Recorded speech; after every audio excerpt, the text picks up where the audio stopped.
Coach, with this being the final preseason game before the league play kicks off, what did you say to the men going into the match?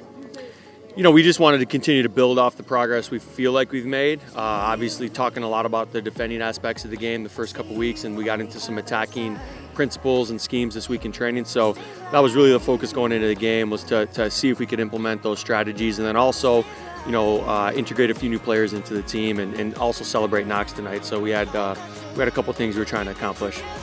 Speaking to that, can you speak about Knox a little bit as a player? What does it mean for you as a coach to have him in the team, and then obviously also as an owner as well? What does it mean to have Knox involved in this?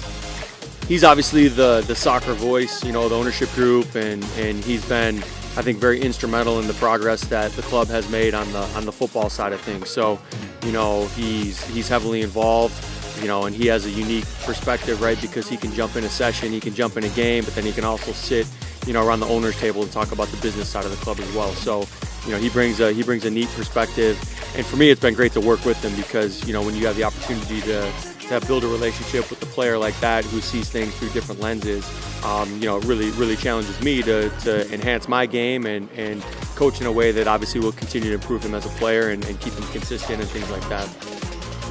Looking tactically at the game tonight, and just in terms of what we saw, a lot of play coming out through the wide channels, a lot of pace up top, obviously, for the team. How much of that is something that you're trying to focus on in terms of a tactical plan moving forward, and how much of that just develops because we have a lot of fast players on the team?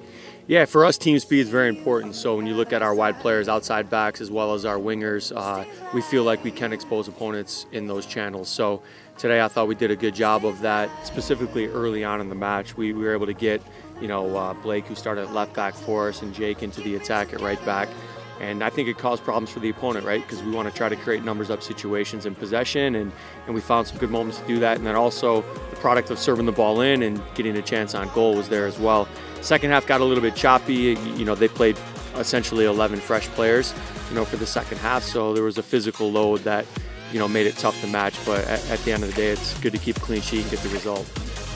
Finally, looking forward to the schedule that's coming up. Obviously, the NPSL play kicks off here, and then quickly right after that, the U.S. Open Cup as well. How do you manage the team in terms of moving forward with a couple of games right in a row there and a quick turnaround time? It's going to be challenging, there's no doubt about it. You know, we're still waiting for, you know, probably 50% of our roster to still come in. So we'll get more players in this week off their college semesters, which we can start to build them into the group. You know, essentially when you look at a lot of games, you have to come up with a player rotation and you have to find ways to keep guys sharp. So, you know, that's very much a part of the plan, is being able to rotate guys in without skipping a beat. So getting players caught up to speed, you know, what we're trying to do with and without the ball, and then also making them feel confident and comfortable in our system, you know, is the priority. So, you know, this week, obviously, we'll get ready for the NPSL home away opener out in Milwaukee. Great. Thanks, Coach, and congrats on the win. Thank you.